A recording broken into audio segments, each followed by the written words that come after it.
Hello friends, இன்றைக்கி நம்ம வீடியோவில் குவைத்தில் இருக்கும் வெளிநாட்டு தொழிலாளர்களுக்கு ஒரு பெரிய நல்ல தகவல் வந்திருக்கு. பாஸ்போர்ட் எக்ஸ்பைரி ஆனாலும் இகாமா ரெனியூவல் செய்ய முடியுமா, எம்பசி எக்ஸ்டென்ஷன் வேலிடா, இந்த முக்கியமான அப்டேட்டை இந்த வீடியோவில் நம்ம முழு விவரத்தில் பார்க்க போகிறோம். வீடியோவை ஸ்டார்டிங்லேருந்து எண்டிங் வரைக்கும் ஸ்கிப் பண்ணாமல் பாருங்கள். ஃப்ரெண்ட்ஸ், குவைத்தில் நிறைய வெளிநாட்டவர்கள் இருக்காங்க. குறிப்பாக இந்தியா, பாகிஸ்தான், பங்களாதேஷ் இந்த நாடுகளில் இருந்து வந்தவர்கள் தான் அதிகமாக இருக்காங்க. இவர்கள் பல நேரங்களில் பாஸ்போர்ட் ரெனியூவல் செய்ய முடியாமல் இருக்காங்க.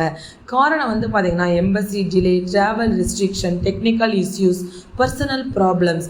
இதனால் என்ன நடக்கும்னா பாஸ்போர்ட் எக்ஸ்பைரி ஆயிரும், இகாமா ரெனியூவல் ப்ராப்ளம் வரும். இந்த பிரச்சனை ஒரு பெரிய டென்ஷனை உருவாக்கும். இப்போ முக்கியமான அப்டேட் என்னன்னு பார்த்தீங்கன்னா, குவைத் மினிஸ்ட்ரி ஆஃப் இன்டீரியர் ஒரு பெரிய டெசிஷன் எடுத்திருக்காங்க.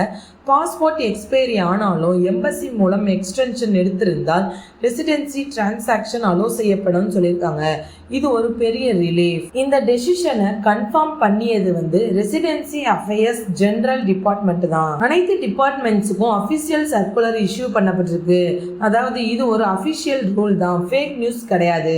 ஆனா இதுல ஒரு சில கண்டிஷன்ஸ் இருக்கு. எம்பசி ஸ்டாம்ப் கிளியரா இருக்கணும், அஃபிஷியல் எக்ஸ்டென்ஷன் ப்ரூஃப் இருக்கணும். மேலும் அந்த embassy letter Kuwait ministry of foreign affairs மூலம் அட்டஸ்டேஷன் செய்யப்பட வேணும். இந்த ரூல்ஸ் ஃபாலோ பண்ணினா மட்டும்தான் அப்ரூவல் கிடைக்கும். குவைத் கவர்மெண்ட் ஏன் இந்த டெசிஷன் எடுத்திருக்காங்கன்றதுக்கு காரணம் பார்த்தீங்கன்னா, கரண்ட் ரீஜனல் சுச்சுவேஷன்னாலையும் டெக்னிக்கல் டிலேஸ் ஆகுறதுனாலையும் ஒர்க்கர் டிஃபிகல்ட்டிஸ் இருக்கிறதுனாலையும் தான் இந்த முடிவு எடுத்திருக்காங்க. வெளிநாட்டவர்களுக்கு ஹெல்ப் பண்ண இந்த ரிலாக்ஸேஷன் கொடுத்திருக்காங்க. குவைத்ல மட்டும் சுமார் 10 லட்சம் இந்தியர்கள் இருக்காங்க. இவர்கள் பலரும் பாஸ்போர்ட் ரெனியூவல் டிலே ஃபேஸ் பண்ணியிருக்காங்க. இந்த நியூ ரூல் காரணமாக இகாமா ரெனியூவல் ஈஸியா இருக்கும், லீகல் ப்ராப்ளம் அவாய்ட் பண்ணலாம், ஸ்ட்ரெஸ் குறையும். இந்த டெசிஷன் வெளிநாட்டவர்களுக்கு ரொம்பவே ஹெல்ப்ஃபுல்லா இருக்கும். ஃப்ரெண்ட்ஸ், எல்லாரும் கவனமா இருங்க. எம்பசி டாக்குமெண்ட்டை சேஃபா வச்சுக்கோங்க. ஃபேக் ஏஜென்ட்டை நம்பாதீங்க. அஃபிஷியல் ப்ராசஸ் மட்டும் ஃபாலோ பண்ணுங்க. டாக்குமெண்ட்ஸ் கிளியரா இருந்தா எந்த ப்ராப்ளமும் வராது. இந்த ரூல் ஃபியூச்சர்ல மேலும் எக்ஸ்டெண்ட் ஆகலாம், இன்னும் சர்வீசஸ் ஈஸி ஆகலாம். குவைத் கொஞ்சம் கொஞ்சமா ரூல்ஸை ரிலாக்ஸ் பண்ணிட்டு இருக்காங்க.